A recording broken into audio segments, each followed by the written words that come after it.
지구를 향한 기도는 다들 하시죠? 본당에서. 예, 찬미받으소서.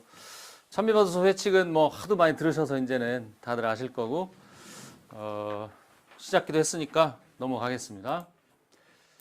자, 그러면 이 찬미받으소서를 저는 이렇게 쭉 보니까요, 저한테 가장 이렇게 확 다가오는 말씀 또는 이렇게 이게 핵심이구나 하는 말씀이 있었는데, 혹시 여러분은 어떤 내용이 있는 것 같으세요? 찬미받으소서가?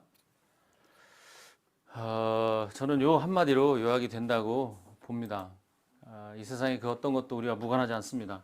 모두가 다 연결되어 있다는 말씀이잖아요. 근데 이거를 다른 말로 바꾸면 유기입니다. 유기농 그러잖아요. 유기. 기자가 다 이렇게 짜여져 있다. 온 세상에 이렇게 짜여져 있는데 그 짜여진 방식대로, 이거는 또 다른 말로 하면 하나님 창조 질서라고 들어보셨죠? 네. 창조 질서에 걸맞게 하는 농사를 일컬어서 뭐라고 한다고요? 유기농이라고 하고, 지난번에 우리 회장님 통해서 자료 보내드렸는데 혹시 다 공부하셨죠? 네. 지금부터 시험을 보도록 하겠습니다.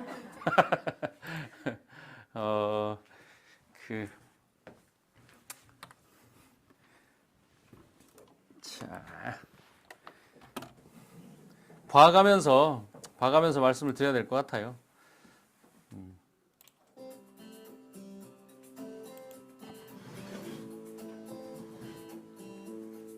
이 유기농 재배하기도 참 어렵고 소비하는 것도 참 어렵습니다.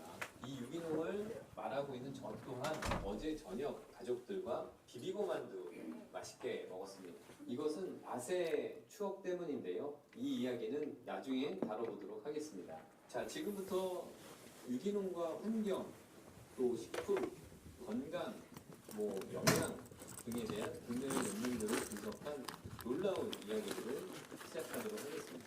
우리 대한민국의 소비자들 어떤가요?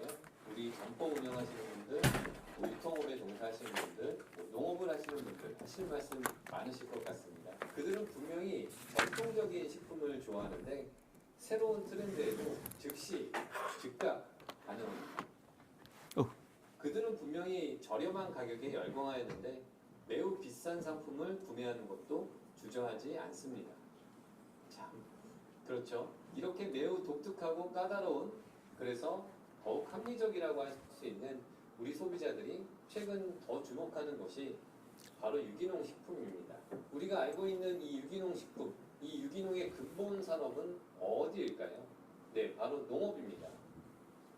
지금 우리나라를 비롯하여 전 세계적으로 농업은 기후변화, 소득 불안정, 고령화 등으로 많은 어려움을 겪고 있죠. 이 농업은 시대가 아무리 변한다 해도 그냥 존재함으로써의 가치가 매우 큰 산업입니다.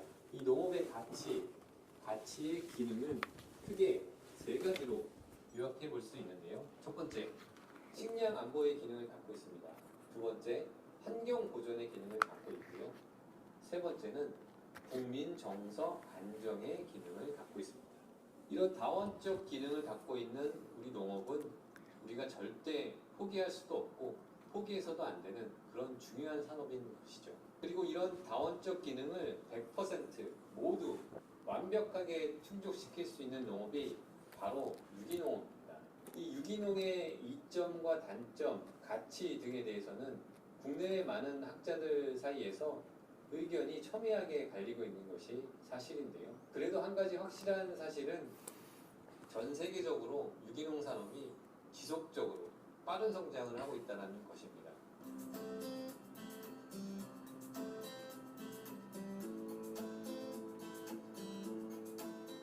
자, 이 유기농업에 대해 우리 농업인들은 어떤 생각을 하고 있을까요? 유기농으로 전환하면 과연 농사가 잘 될까? 지금도 이렇게 건강한데 굳이 유기농업 해야 되나? 비싼 재료로 고생고생해서 겨우 유기농업에 성공하였는데 제값받고 팔 수는 있는 건가? 이런 생각을 하시죠? 네, 그럼 유기농 산물을 소비하는 우리 소비자들은 어떤 생각을 할까요? 유기농이 더 비싼데 비싼 만큼 건강에 더 좋은 건가? 아이들을 먹이려고 사는데 유기농은 안심하고 먹여도 되는 건가? 그렇죠. 자, 이런 유기농업은 언제부터 시작되었을까요? 매우 쉬운 질문이긴 한데 강의할 때면 많이 헷갈려 하십니다. 자, 이 유기농업은 지금으로부터 약 1만 년 전에 우리 인류가 처음으로 농업을 시작했을 때부터 이미 시작되고 있었습니다. 물론 중국의 역사서에 서기 900년경에 해충을 막기 위해 황화 비소를 사용했다라는 기록이 있고 일부 유황을 썼다라는 기록이 있긴 하지만 극히 일부에 지나지 않습니다. 그럼 화학농약은 언제부터 사용을 시작했을까요? 최초의 화학농약은 1940년대 DDT라는 살충제를 농업에 사용하기 시작하면서 시작하게 되었습니다. 당시 이 DDT가 만능 살충제로 널리 쓰였지만 70년대에 그 유해성이 알려지면서 사용이 전면 금지되었죠. 자, 조금 더 들어가 보도록 하겠습니다. 지금으로부터 35억 년 전에 살았던 것으로 알려진 시아노박테리아의 모습입니다. 학자들은 이 시아노박테리아가 최초로 광합성을 하기 시작하면서 지구상에 산소가 존재하게 되었다고 얘기하고 있죠. 이런 박테리아가 시간이 지나면서 다세포 생명체가 되었고 약육강식의 생태계가 만들어지게 됩니다. 바로 다른 개체를 잡아먹거나 흡수하게 되는 것이죠. 그렇다면 지금 시대의 유기농적 관점에서 보았을 때 그 개체들은 무엇을 먹었던 것일까요? 그렇습니다. 그 개체들은 지금 우리가 이야기하고 있는 유기농산물, 유기축산, 무항생제, 동물복지 이런 인증을 받은 농수축산물을 먹으면서 진화해 왔던 것입니다. 화학농약과 비료를 사용하고 항생제를 남용하며 공장식 사용으로 생산된 생산물을 먹는 개체는 최근 100년의 우리 인류뿐입니다.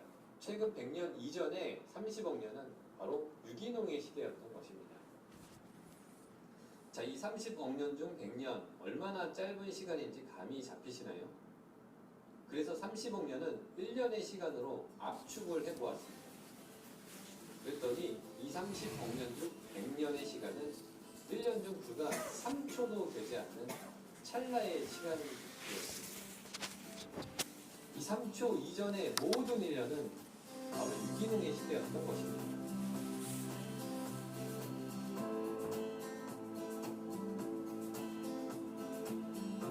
흥미진진하지 않나요? 다음 시간부터 더욱 네, 흥미진진하십니까? 사실은 이 산업문명 이전에는 다 유기적으로 살았어요. 그죠? 그럴 수밖에 없었고, 그 산업문명 이후로, 인류의 삶이 이렇게 이제 엄청나게 큰 변화를 맞게 되었는데,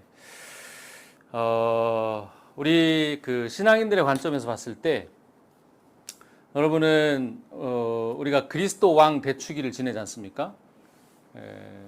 이 세상의 왕이 예수 그리스도 하느님이셔야 하죠. 실제로 그러신가요? 그리스도 왕 맞으셔요? 그럼 누가 왕이에요? 자신 있게 대답을 못 하시는 거 보니까 아닌 것 같다는 생각이 좀 들긴 하는데. 돈이요. 그렇죠. 신부님들은 다 아시는 것 같아요. 이게 참 돈이 세상의 왕이라는 거. 신자분들은 차마 대답을 못 하시는데, 이 물신이죠, 물신. 네. 사실은 이 물신이 지배해 가면서 이렇게 생태 환경도 무너져 왔고, 그래서 이걸 되돌이켜야 된다고 저는 근본적으로 생각을 하고 있는데, 이게 쉽지 않습니다, 사실. 우리가 살고 있는 이 생활 패턴을 완전히 뒤바꿔야 되는 거거든요. 아까 말씀드린 대로 이렇게 우리 생활 수준을 70년대 수준으로 낮춰야만 지구가 이렇게 지속 가능한 이렇게 곳이 될 수 있다는 거예요. 그래서 우리 한국 사람들은 한 3개 반 정도 지구가 필요하대요. 이렇게 살려면. 미국 사람들은 한 6개 필요하고요. 1개 정도의 수준은 뭐 우리 70년도, 그러니까 말하자면 이렇게 저 같은 경우에는 70년대 어떻게 살았냐면 한겨울에 요즘에는 매일 샤워를 하고 거의 살고 있습니다만 그 설 때 한 번 목욕했거든요. 딴 때는 그냥 세수하고 이렇게 대충 살다가, 그죠?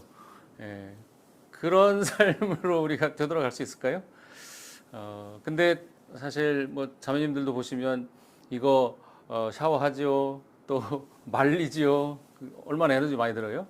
근데 또 자동차 같은 경우도 보면 그 옛날에는 이제 두서너 집에 하나 있었는데 요즘에는 뭐 한 집에 두 개씩 뭐 이렇게 있지 않습니까? 그런 삶을 우리가 들여다봐야 되는 거죠. 이걸 되돌이켜서 거꾸로 가야 되는데 쉽지 않은, 그래서 어려운 일인 것 같습니다만, 그럼에도 불구하고 우리가 이렇게 살고 있다 하는 모습을 좀 들여다보고 되돌이켜야 하는 것이죠.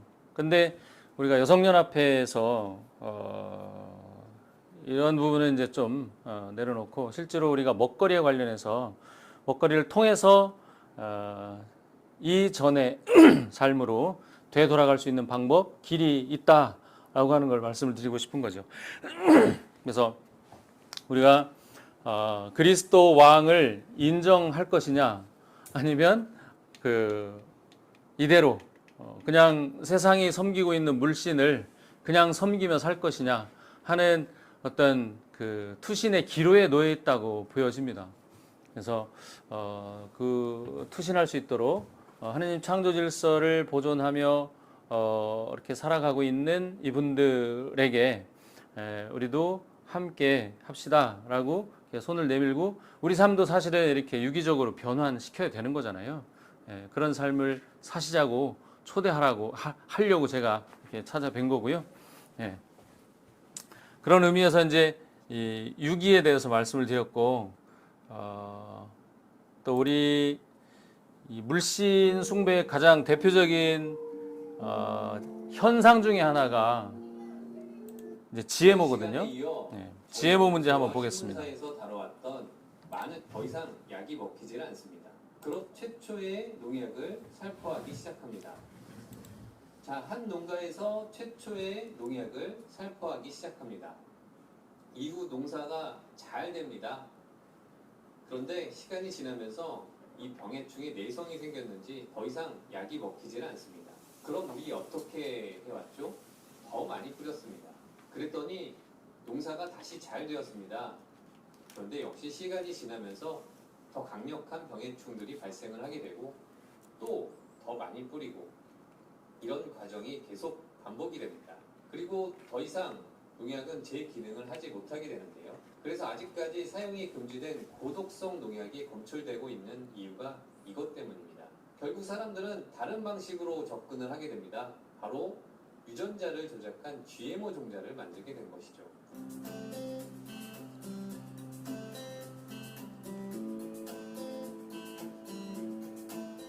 학자들은 이렇게 얘기를 합니다. GMO 종자가 개발되면서 전 세계에 굶어 죽는 사람들을 많이 살렸다고요. 자, 그렇다면 이 GMO 종자를 생산하는 회사는 어떤 회사일까요? 과연 사람들을 살리기 위한 공익 가치를 실현하고 있는 회사일까요? GMO 종자 생산 1위 업체, 바로 여러분들 잘 알고 계시는 몬산토입니다.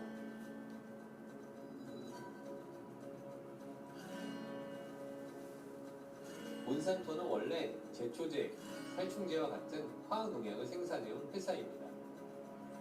자, GMO 종자 생산 2위 업체, 역시 합성수지나 화학농약을 만들어온 다우케미컬이라는 회사입니다. 그런데 뭔가 이상하죠? 이렇게 화학농약을 생산하는 회사에서 왜 GMO 종자를 생산하는 걸까요? 자, 여기서 많은 사람들이 GMO에 대해 잘못 알고 있는 지점이 생기게 됩니다. 많은 사람들은 이 GMO가 작물 자체를 병해충에 강하게 유전자를 조작한 것으로 생각하고 있죠. 하지만 그게 아닙니다.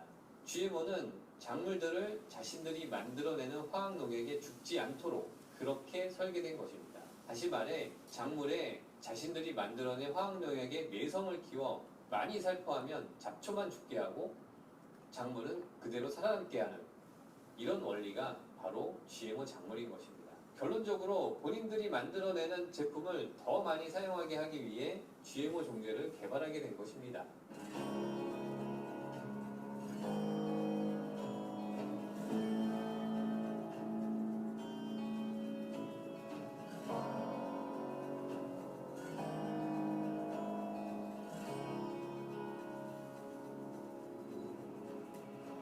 미국이 그래서 이 돈벌이를 이렇게 하기 위해서, 돈벌이 이제 물씬 섬기는 거지 않습니까? 돈벌이에 사실은 우리의 먹거리가 넘어간 거예요. 먹거리라고 하는 건 생명하고 직결되는 거 아니겠습니까? 예. 그런데 이런 우리 입으로 들어오는 먹거리의 시스템을 이렇게 들여다보면 땅에서부터 이렇게 물신에 지배된 그런 결과로 인해서 말하자면 굉장히 왜곡되었다는 것이죠. 그러니까 생명은 우리 신앙인들 다 그렇지 않습니까? 뭐 신앙인들뿐만 아니고 사실은 모든 인류라면 이 생명에 대해서는 그 어떤 것도 양보해서는 안 되는 것이잖아요. 무엇으로도 바꿔서는 안 되는 것일진데 사실은 돈하고 바꾸고 있는 거예요, 지금은. 생명을. 인간 생명뿐만 아니고 그 과정에서 생명들이 어떻게 죽어나가고 있는지 저는 좀 요즘 이렇게 목격하고 있는 와중이거든요. 제가 농민의 담당 신부인데 그 농민들하고 이렇게 사실은 잘 소통이 되려면 저도 농부가 되어야 되잖아요. 그래서 농사 지금 시작했습니다. 그러니까 뭐 전에 안면도에 있을 때는 밭농사만 했었는데 작년에는 이렇게 논농사를 시작을 해가지고 한 열마지기 해서 3톤을 거뒀습니다. 관행은 한 4.2톤 뭐 이렇게 나온대요. 근데 저는 나락으로 한 3.2톤 정도 나왔는데 그 와중에 정말 이 생명들이 어떻게 죽어가는가, 우리 인류가 어떻게 이 무생명들에 대해서 정말 학살을 저질러 왔는가 하는 거를 이렇게 눈으로 보게 된 거예요. 지금 굉장히 바쁜 철이거든요. 모내기 철이잖아요. 예, 그래서 모내기를 이렇게 이제 하는데 해놓고 우렁이 이제 한 3일 있다가 뿌려요. 그리고 나서 궁금해서 논에 가봤습니다. 갔더니 그야말로 엄청난 생명들이 바글바글 해지는 거예요. 우렁이도 다니고 있지만 그 올챙이니 뭐 하여튼 온갖 생명들이 바글바글 해져요. 참 신비롭더라고요. 이 추운 겨울을 어떻게 나가지고 이 생명들이 새롭게 이렇게 그야말로 부활했는가 하면서 그런 모습 보면서 참 하느님 감사합니다. 찬미 받으소서 막 이런 말이 막 저절로 나와요. 근데 한편 우리 저 논 밑에 보면 은배 형님네라고 있어요. 거기는 관행농이에요. 관행이라는 말이 참 잘못된 말이죠. 놈들이 다 한다 그런 것인데 제초제, 살충제, 화학비료를 쓴다는 말이잖아요. 여기서도 관행이라는 말이 계속 나오는데 이게 사실은 인간이 좀 편안하자고 또 수확량을 많게 하자고 뿌리는 거지 않습니까? 그런데 그 논 물속에 봤어요. 모내기 비슷한 시기에 했고 봤더니 생명이 아무것도 없는 거예요. 그냥 이렇게 몸만 듬성듬성 심겨 있고 이 시퍼런 이끼만 껴 있는데 그 안에 있어야 할 바글바글 해야 할 생명이 하나도 없어요. 그도 그럴 것이 지금 가보면 그 관행론이 있지 않습니까? 논뚝이 시커매요. 왜 그럴까요? 글리포세이트라고 나와요. 제초제를 뿌려서 그래요. 제초제 성분 중에 그 글리포세이트라고 WHO 세계보건기구에서 발암물질로 규정해 놓은 이 물질이 있어요. 시골에서는 그냥 풀약 그래가지고 노상 뿌리는 약이에요. 그걸 일단 논둑에다 쫙 뿌려요. 모내기 하기 전에. 그리고 모내기 하면서 동시에 그 이항기 뒤에 보면 이따만한 플라스틱 통이 있는데 거기에 제초제 넣는 통 이렇게 써 있더라고요. 그게 조금씩 뿌려지는 거예요. 제초제가. 그러니 제초제가 제일 강력한 농약이라고 그러잖아요. 딴 거 먹으면 안 죽어도. 예. 근데 이 제초제를 그냥 노상 3번은 해야 된대요. 3번. 그래야 풀을 잡을 수 있다는 거예요. 3번은 뿌려야 논두개 1번, 이렇게 이항기 하면서 1번. 그래서 이런 모습을 보면서 제 머리에 떠올랐던 말이 야 이건 학살이구나 학살. 예. 묻 생명들에 대해서 인간이 저지르고 있는 학살이다 이건. 학살이 언제 일어납니까? 전쟁 때나 일어나는 거잖아요. 노상 전쟁이 일어나는 거예요 지금 논밭에서 사람들과 묻 생명들과. 그래서 교황님이 2019년도에 전 세계 형법학자들이 모인 자리에서 이렇게 말씀하셨어요. 이런 생태학살은 평화에 반하는 범죄입니다. 예. 자매님들 끄덕끄덕 하셨지만 사실은 범죄의 면이 있어요, 없어요? 있어요. 범죄적인 요소가 분명히 있어요. 근데 이거 인정됩니까? 안 됩니까? 안 되는 거죠. 현실 법에서도 그렇고 우리 마음속에서도 그런 면이 있기는 한데 그걸 가지고 그렇게 학살이라고까지 얘기할 수 있나? 이미 사실은 우리 생각과 말과 행동이 많이 오염이 되어 있는 거죠. 분명히 그런 면이 있습니다. 그런 면을 들여다보시고 교황님이 말씀하고 계시는 거예요. 분명히 이건 범죄적인 요소가 있다. 인간이 무생명들에 대해서 그러고 나니까 사실은 엄청난 부작용이 있는 거죠, 지금. 그 부작용을 우리가 온몸으로 떠안고 있는 거예요. 대표적으로 발암물질이라고 그랬잖아요. 글리포세이트가. 제초제 없이 농사 못 져요. 이렇게 노상하시는 말씀이에요, 농부들. 그 글리포세이트가 우리 피 속에서 검출이 돼요. 엄마들 양수 속에 검출이 돼요. 그 어떻게 됩니까? 발암물질인데. 들여다보면 우리 4명 중에 하나가 암 환자거든요. 그리고 근본적으로 지금 문명이 무너져 가고 있다 이렇게 얘기해요. 6번째 대멸종이 시작됐다. 과학자들이 이렇게 얘기하거든요. 그런 얘기 많이 들으셨죠? 네. 대멸종이라 하면 지구상의 모든 생물종의 70% 이상이 이렇게 사라지는 걸 얘기하잖아요. 그런 멸종이 이미 시작된 거예요. 오늘 하루만도 200종씩 사라지고 있대요. 종 자체가. 인류 종 이런 게. 그러니까 이건 이미 인간의 힘에 의해서 이런 대멸종이 시작되었는데 사실은 그걸 외면하고 있는 거죠. 이걸 사실 되돌이키자고 하는 거를 말씀드리고 있는 거거든요. 유기농 사꾼들과 더불어서 제가 조금 더 보실게요. 환경의학 아카데미에서는 유전자 변형식품이 인간에게도 치명적 건강 문제를 일으킬 수 있다고 말하고 있습니다. 몇 차례 동물 실험을 통한 결과에 의하면 불임, 면역계 불균형, 유전장애, 소화계 장애 등을 일으킬 수 있다고 발표하였습니다.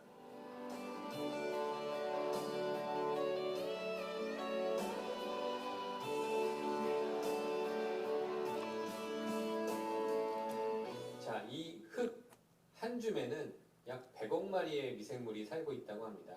토양과학자들은 이 흙에 살고 있는 미생물을 아직 제대로 이해하지 못하고 있다고 얘기하는데요. 이 100억 마리의 미생물이 작물과 생태계에 미치는 알고리즘은 아직 파악하지 못하고 있는 것입니다.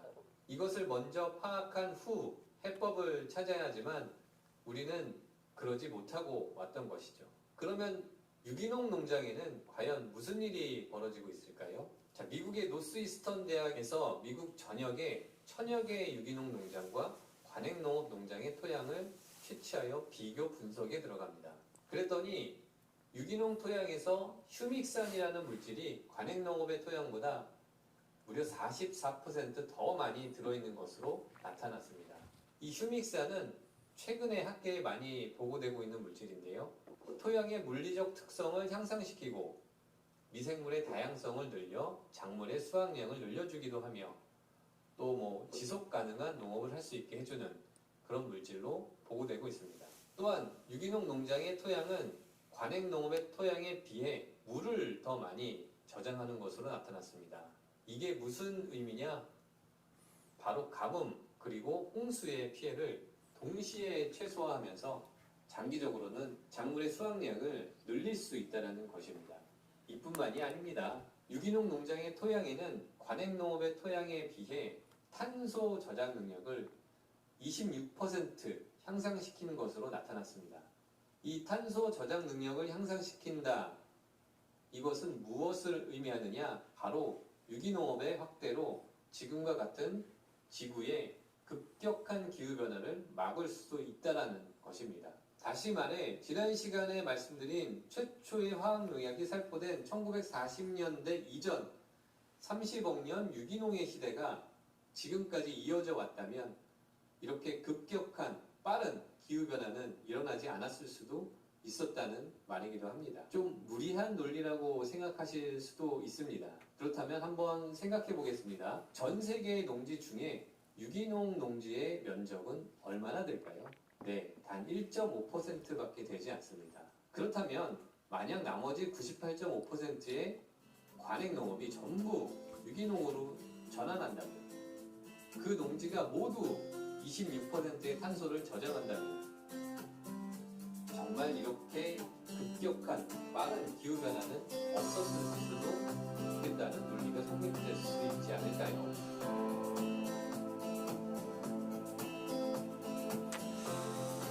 네, 어떠셨나요? 다음 시간에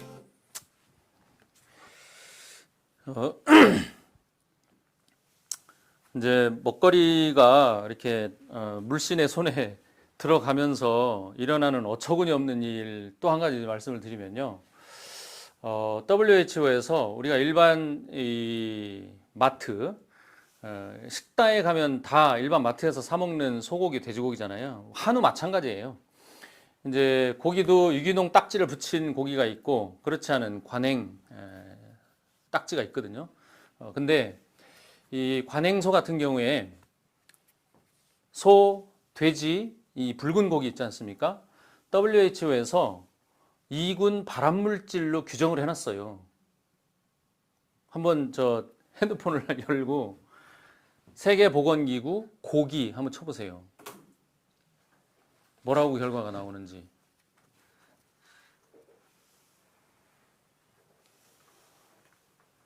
이군 발암물질이에요. 이게 왜 이런 일이 벌어지고 있는가? 이거를 가공을 하지 않습니까? 가공을 하면 뭐가 되죠? 고기를 가공을 하면 햄, 소세지 이런 게 되잖아요. 그죠? 이건 1군이에요. 1군. 1군 발암물질 우리가 상식적으로 알고 있는 게 뭐가 있죠? 담배. 그죠? 성면. 1군 발암물질이잖아요. 그냥 일반 마트에서 아이들한테 햄, 소세지 갖다가 이렇게 요리를 해주는 건 아이한테 밥 한 숟가락 그리고 햄 한 조각 먹이고 먹이는 거는 밥 한 숟가락 먹이고 담배 한 모금 빨리고 밥 한 숟가락 먹이고 담배 한 모금 빨리는 효과가 있다는 거예요. 이게 누구 얘기라고요? 제 얘기입니까? WHO 세계보건기구에서 그렇게 얘기를 하고 있잖아요. 이 왜 이렇게 됐습니까? 우리가 물신을 섬겨서 그래요. 근본적으로는 그렇고 GMO 유전자 조작을 왜 한다고요? 자기들 그 농약을 팔아먹기 위해서 유전자를 조작한 거라고 그랬잖아요. 이게 돈벌이를 위해서 우리 생명을 그냥 그런 회사들한테 맡긴 거예요. 준 거예요, 사실은. 근데 우리나라 정부에서는 GMO 표시제를 아직 시행하고 있지 않아요. 계속 데모하고 있죠. 이거 GMO 표시해라. 그래야 우리가 선택을 할 거 아니에요. 우리 생명을 이렇게 위협하는 근데 GMO 곡물을 우리가 1년에 1인당 50kg씩 먹습니다. 네. 부지불식간에. 콩으로 된 요리 뭐가 있죠? 두부 같은 거. 뭐 하여튼 시럽, 이렇게. 하여튼 뭐 없는 게 없어요. GMO가 아닌 게 별로 없어요. 우리나라는 전부 미국에서 수입해 먹고 밀이 99%가 다 수입이거든요. 대부분 다 GMO예요. GMO라는 얘기는 뭐라고요? 제초제를 썼다. 네. 제초제에 내성이 있는 작물로 변환시킨 게 GMO이거든요. 그런데 이걸 소, 돼지가 100% GMO를 먹어요. 지금 사료들 뭐 먹일 것 같으세요? 다 GMO 사료 먹이는 거예요. 수입해다가. 그리고 한우라고 해서 먹지만 사실 아까 말씀드린 대로 그 농약을 제초제를 친 제초제 묻은 집단을 다 먹잖아요. 그 마시멜로 같은 거, 그 하얀 논에 가면 있지 않습니까? 그게 소 먹이잖아요. 그렇게 관행으로 농사가 이렇게 진행된 것을 소들이 먹어요. 이 글리포세이트라는 놈은 우리 몸 밖으로 나가질 않는데 세포 속으로 파고든대요. 그래서 한우래도 이게 이군 발암물질인 거예요. 많이 먹으면 암 걸리는 거예요. 그게 햄 소세지가 되면 1군이 되는 거고. 이런 메커니즘이 숨겨져 있어요. 이런 사실이 왜 우리한테 안 알려지죠? 처음 들으셨죠? 고기 2군 발암물질이라는 거. 일반 마트에서 사 먹는 거. 지금 점심에 뭐 잡수는지 모르겠는데 거기 가면 우리 2군 발암물질 먹을 수밖에 없어요. 네. 그래서 사실은 이게 물신하고 싸우는 거예요. 알아야 싸움도 하죠, 사실. 이런 거 모르잖아요. 왜 모른다고요? 물신이 지배하고 있으니까. 안 알려줘요, 이런 이 얘기들이, 이런 사실들이. 오히려 이런 거 크게 얘기하잖아요. 그러면 수입업체들, 뭐 대기업들한테 소송 들어옵니다. 네. 심지어 미국에서는 그 자기가 이렇게 대대로 이어받아온 종자들 가지고 농민들이 농사 짓잖아요. 그러면 이런 몬산토 같은 데에서 소송 걸어요. 그래서 아주 박살을 내놓습니다. 이런 운동들이 일어나면 안 되니까. 이 물신의 힘이 얼마나 가공한지 우리가 지금 이유 없는 불임, 아까 GMO 그 화학 농약의 어떤 결과 얘기했죠. 불임이 첫 번째잖아요. 예. 뭐 호르몬 교란 뭐 이런 거로 인해서 불임이 요즘 젊은 부부들 간에 이유 없이 임신이 안 되는 부부들 엄청 많잖아요. 아무리 뭐 시험관을 한다 어쩐다 해도 임신이 안 돼요. 전체 25%라고 해요. 그렇게 난리를 쳐도 병원 가서 막 하고 해도 결과적으로 봤을 때 작년에 뭐 27만인가 태어났다고 해요. 30만 잡고 약 10만은 태어났어야 함에도 불구하고 못 태어난 거예요. 이런 오염의 결과로 우리가 물신을 섬긴 결과로 이거 들여다보셔야 돼요, 엄마들이. 예. 자, 그러면 하나 더 보고 멈추지 않고 퍼지고 있는 당신의 몸속 염증 계속 퍼져나가게 도와주실 겁니다. 유기농 먹으면 이런 거 없어져요. 몸속 오늘도 염증. 지난 시간과 마찬가지로 유기농과 관련된 지구를 위한 소중한 내용으로 함께 하도록 하겠습니다. 자, 질소가 순환되는 과정을 나타낸 그림입니다. 이 질소는 지구 대기의 78%를 차지하는 가장 많은 원소이고 모든 생명체에 꼭 필요한 매우 중요한 성분입니다. 질소는 가만히 있으면 아무런 문제를 일으키지 않습니다. 하지만 이 질소도 다른 원소와 마찬가지로 화학적 과정을 거치면 반응성이 생기는데 이 반응성 질소는 식물과 동물의 성장을 돕기도 하지만 반면에 심각한 문제를 일으키기도 합니다. 화학적 과정을 거친 반응성 질소는 아산화질소로 변환될 수 있습니다. 이 아산화질소는 이산화탄소보다 무려 300배 강력한 온실 효과를 일으키게 됩니다. 화학적 과정을 거친 반응성 질소는 질소산화물을 만들어내게 되고 성층권으로 올라가 오존층을 파괴합니다. 화학적 과정을 거친 반응성 질소는 스모그를 형성하고 질산으로 전환이 되면서 산성비를 내리게 하기도 합니다. 그런데 우리 관행농업에서 사용되고 있는 대부분의 비료가 이런 화학적 과정을 거쳐서 만들어진 질소 비료입니다. 이 비료를 만드는 과정에서 또 사용하는 과정에서 이런 반응성 질소를 대기 중에 뿜어내고 있는 것입니다.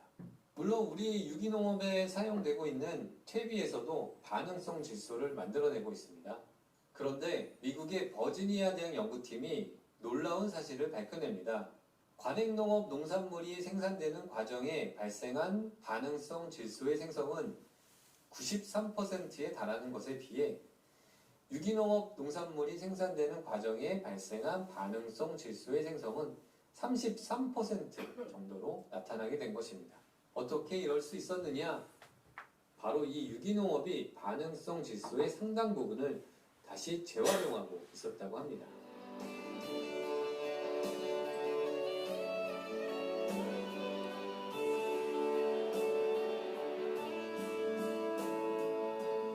자, 그럼 유기농 농장에는 또 무슨 일이 벌어지고 있을까요? 유기농 농장에 나비가 더 많이 찾아온다? 스페인 그라노에르스 자연과학박물관에서 연구의 논문을 발표한 내용입니다. 유기농업 농장에는 관행농업 농장에 비해 나비, 관속식물, 조류 등이 훨씬 많이 나타났다고 합니다. 유기농 농장에 개미가 더 많이 산다? 이탈리아 피렌체 대학에서 연구에 발표한 내용인데요. 키안티 지역의 유기농업 포도원과 관행농업 포도원에 사는 개미 4,500여 마리를 수집하여 분석에 들어가는데 유기농업 포도원의 단위 면적당 개미의 양과 개미의 종의 수가 월등히 많았다고 합니다.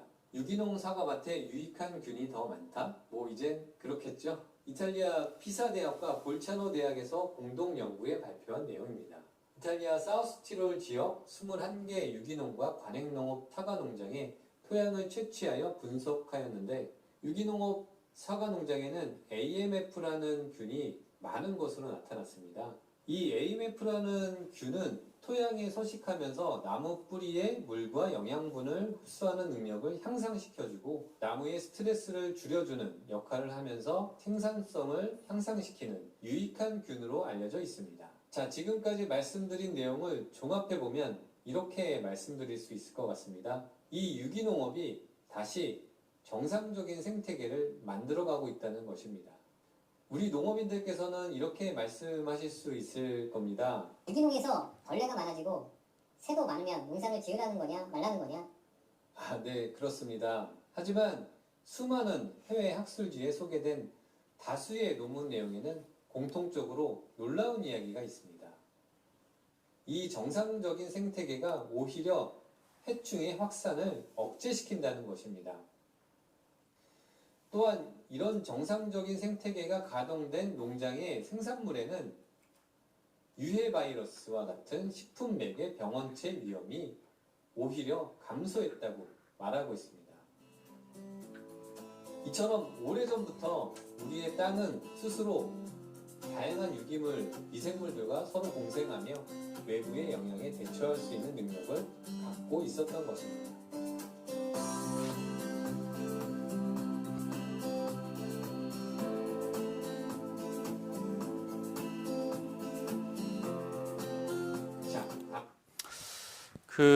이게 재밌죠? 네. 예, 재미있지만 사실은 뼈가 아픈 일이죠. 예. 우리가 속고 살았으니까 어떤 면에서는 참 신비롭기도 한 게 그 배추가 있지 않습니까? 배추가 벌레가 딱 와서 이렇게 갉아먹으려고 하면 벌레가 싫어하는 그 고유한 물질, 향과 그 맛을 내는 호르몬을 내뿜어낸대요. 그래서 벌레하고 이렇게 맞으면 벌레가 다 먹지 못하도록 한다는 거예요. 근데 그 벌레에게 싫게 느껴지는 그 호르몬, 그 향이 사실 그 배추의 고유한 맛과 향을 내는 거라는 거예요. 우리 인간 입장에서 봤을 때는 배추가 왜 이렇게 맛있어? 향이 참 좋네. 깻잎이 어떤 거는 향이 확 나는 거 있잖아요. 노지에서 키운 거, 자연스럽게 키운 거죠. 사람이 이렇게 많이 먹기 위해서, 돈 많이 벌기 위해서 하우스하고 뭐 제초제 또 살충제 뿌리고 한 거는 얘들이 그런 물질을 뿜어낼 이유가 없는 거예요. 그냥 맹숭맹숭 밍밍한 거죠. 네. 인간의 입장에서 봤을 때는.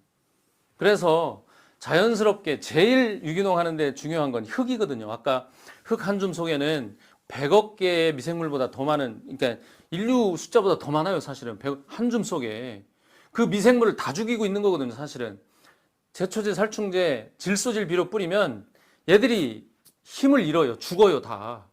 그런 얘기도 나오는데 사실은 이게 사실 학살인 거거든요. 인간이 편하게 농사 지려고 그냥 뭐 눈에 보이는 이런 것뿐만 아니고 눈에 안 보이는 메커니즘이 있다는 거잖아요. 그 안에 메커니즘을 다 깨부시는 거예요. 부지불식간에. 거기서부터 오는 생태계 붕괴가 사실 인간들에게 이렇게 덮쳐오고 있는 거거든요. 최재천 교수 그런 얘기 하잖아요. 인류 멸종이 금세기를 넘지 못할 것 같다. 이 멸종으로 가는 길을 열심히 밟고 있는 거예요, 지금. 관행농사 통해서 사실은. 그러니까 인류 멸종이라는 거 참 이해가 되십니까? 현실적으로 감이 안 오시죠? 네? 우리야 제명대로 사는데 우리 손주들 있잖아요, 손주들. 초등학교 다니는 애들은 제명대로 못 산다는 얘기예요. 앞으로 기후재난이 계속 증가해서 이게 저는 참 솔직히 좀 겁이 나요. 왜냐하면 최재천 교수가 이런 얘기했어요. 피드백 현상이라고 있다고, 지구에는. 되먹임. 이 마이크를 스피커에 갖다 대잖아요. 그러면 갑자기 소리가 확 증폭이 돼가지고 삑 소리 나잖아요. 그것처럼 지구가 그동안 쌓여왔던 이 말하자면 온실가스 이런 걸로 인해서 엄청 증폭이 될 수 있다. 되먹임 현상이 일어나면 그 대표적인 예로 드는 것이 메탄가스잖아요. 이건 뭐 조금 다른 얘기인데 먹거리 얘기니까 여기까지 할게요. 이게 그래서 사실 이거 멈춰야 되는 거예요. 사실 이렇게 농약 뿌리고 그냥 화학비료 뿌려버리고 하는 거 이거 멈춰야 됩니다. 사실 이거부터 근본적으로 땅을 살려내는 것이 유기농이거든요. 땅이 살아나면요 저렇게 농약 안 쳐도 돼요. 3톤 거두면 되잖아요. 그죠? 꼭 4톤 이상 거둬야 되나요? 농약 그렇게 쳐가지고 4분의 3만 거두면 먹고 살아요. 그런데 더 쟁여놓으려고. 이게 뭡니까? 물신이잖아요. 물신 섬기는 거예요.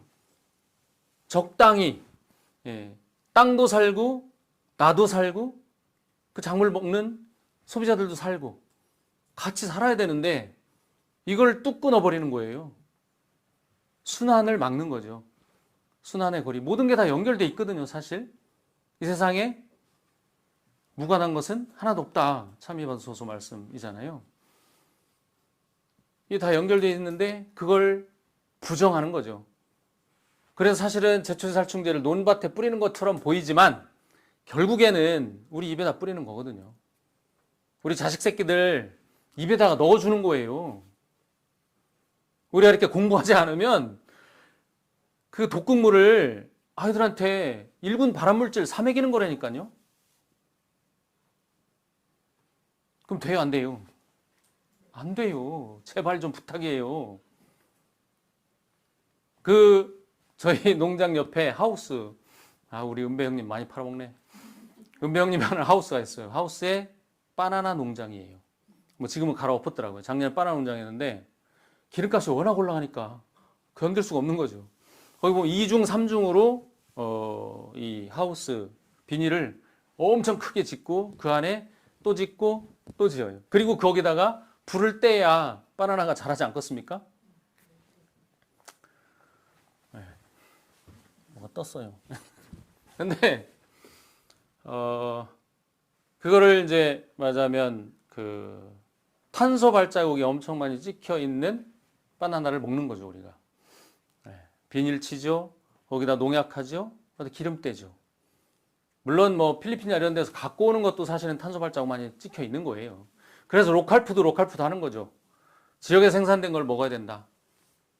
근데 저희 농민회원들은요, 하느님 창조 질서 안에서 생산된 것만 나눠드리는 것이 철학이에요. 이건 창조 질서를 정면으로 어그러뜨리는 거거든요. 붕괴시키는 거예요, 사실은. 그렇지 않습니까? 하우스 짓고 거기다 불 떼고 엄연히 질서가 있잖아요. 땅 속에도 저런 질서, 생태계가 있고 그냥 우리가 뭐 일상적으로 보듯이 봄에 씨 뿌리고 가을에 거둬야 되잖아요. 이게 질서예요.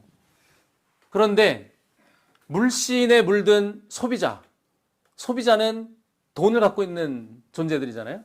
돈은 뭐예요? 물신이라고 그랬죠? 이 물신 숭배자들이 농부들한테 요구를 하죠. 한겨울에 그 탄소 덩어리를 요구합니다. 갖다 대령해라. 나 돈 있잖아. 돈 벌게 해줄게. 라는 것이거든요, 사실은. 그러면서 우리 너나 할 것 없이 다 한겨울에 딸기 먹고 싱싱한 야채 먹고 과일 먹어요. 근데 저희 농민회원들은 창조 질서를 어긋나게 농사 짓지 않겠다는 거거든요. 그래서 가온을 하지 않습니다. 하우스는 어쩔 수 없이 해야 돼요. 한데 마지노선이 있다. 거기다가 불은 떼지 말자 우리. 그리고 일단 제초제는 전혀 쓰지 않아요. 골병 들어요. 이거 깎으려면. 저도 지난주에 삐끗해가지고 3일 누워있다가 이제 또 살아나서 또 하고, 이게 몸을 갈아 넣는 거예요, 사실은. 유기농사를 짓는다는 건. 그래서 이 분들은 경쟁력이 있을 수 있겠습니까? 현대사회에서? 없어요. 그럼에도 불구하고 이분들은 이 농사의 가치를 아세요. 몸으로 아세요. 그래서 저는 이분들을 일컬어서 녹색 순교자라고 말씀을 드려요. 순교자들은, 어떤 분들이죠? 순교자들은 하느님을 너무너무 사랑해서 자기 목숨을 다 드려도 아깝지 않도록 그런 지경에 이르렀던 분들이잖아요. 그러니까 하느님을 섬기는 그 어떤 맛이랄까? 그 진수를 아시는 거예요. 하느님과의 관계 안에서 내 목숨 정도는 전혀 이렇게 이게 너무너무 기쁘고 진짜 행복이기 때문에 녹색 순교자들은요, 말씀드렸다시피 이 생명의 원리를 아시는 거예요. 생명에 사실은 이렇게 조응하는 그 기쁨을 아는 거예요. 생명이 자라나잖아요. 이렇게 내 손에 의해서 내가 좀 도와주고 하느님이 하시는 거지만, 이 생명이 자라나는 그 모습, 농사를 짓는 그 기쁨에 가 계시는 분들이에요. 녹색 순교자들은. 이걸 돈으로 치환하려니 말이 안 되는 거죠. 이건 누가 쳐주나요? 쳐주든 안 쳐주든 나는 생명을 지키고 보존하고 길을 난다 라고 하는 분들이거든요. 이런 분들하고 우리 교회가 같이 해야 되잖아요. 적극적으로 우리가 실제로 가서 농사는 못 지어도 이분들 거 갖다가 유통시켜줘야 되잖아요. 지켜야 되잖아요. 그래서 참 이런 귀한 분들이 점점 연세가 많이 이제 80. 농민회가 다 무너졌어요. 코로나 와중에. 근데 이제 요즘 희망적인 건 새롭게 이제 이런 분들이 노후를 준비하기 위해서, 사실 농사만큼 좋은 게 없거든요. 근데 이분들은 대농이 아니에요, 사실. 그렇게 이제 새롭게 시작하는 분들은 저같이 크게 농사 지을 수 없죠. 소농이어야 해요. 유기농이라 하면 자고로 소농으로 시작을 해서 이렇게 하나는 3개를 심잖아요. 하나는 새가 먹고, 하나는 들짐승이 먹고, 하나는 내가 먹고, 이런 여유로운 마음으로 이렇게 살아가려고 귀농하시는 분들이 많이 계시더라고요. 그런 분들하고 이제 새롭게 조금씩 이렇게 만들어가고 있어요.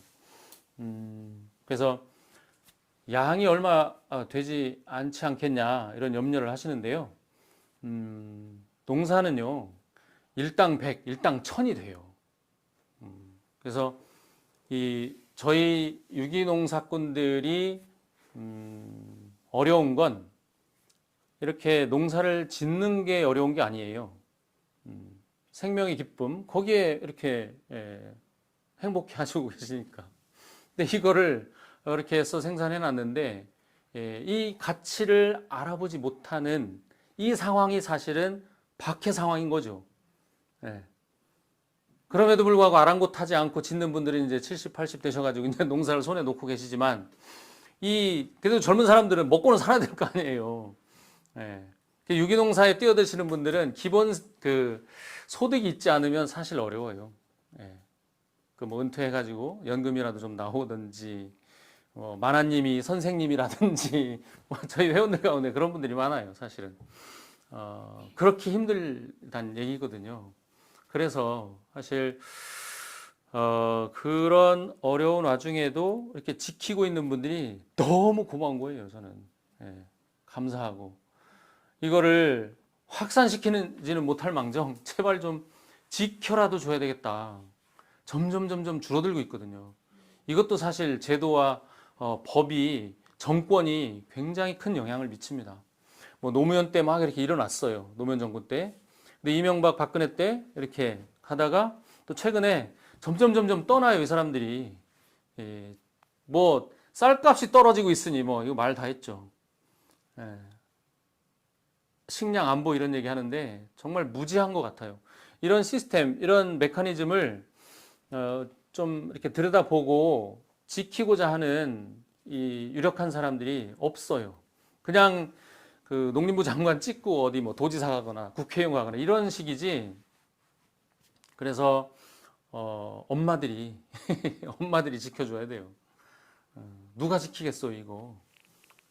엄마들 힘으로 지켜야 됩니다. 그것도 교회에서 제대로 우리가 하느님 자녀라고 한다면, 하느님을 섬긴다고 한다면 적어도 이런 건 물신을 섬기는 거다라고 하는 것 정도는 알아야 되지 않습니까? 그래서 아주 이렇게 뭐 완전히 100% 현실적으로, 그죠? 현실적으로 100%다 이쪽으로 전환할 수는 없으시되,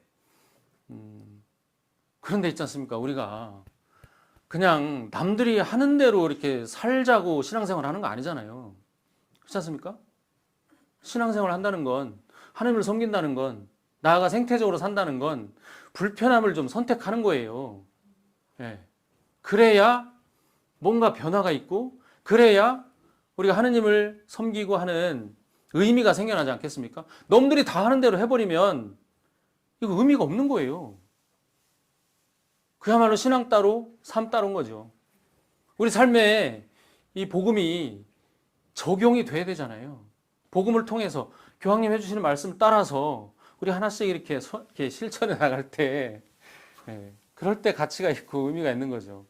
아까 뭐 1점 몇 프로라고 그랬는데요. 유기농 그 단지가, 유기농 땅이 우리나라 전체 그 먹거리를 보면 95%예요. 관행이. 겨우 5%예요. 그러니 여러분들이 이쪽으로 선택해 주세요. 그러면 현실적으로 쉽지 않죠. 그럼에도 불구하고 우리 현실에서만 우리가 살자고 이런 일을 하는 게 아니기에, 적어도 조금씩이라도 이렇게 열어주시면 고맙겠다.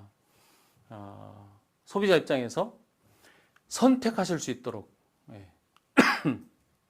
정확하게.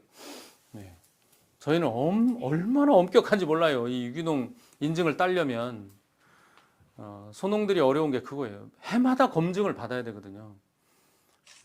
그래서 아주 엄격하게 이렇게 관리되어 있고, 사실 우리 이제 회장단에서 이렇게 들여다 보시고 고르시고 할 텐데, 주부들 입장에서 이렇게 딱 보고 맛있겠다, 좋다, 싱싱하다 라고 만들어낼 수 있는 약품들이 다 있어요.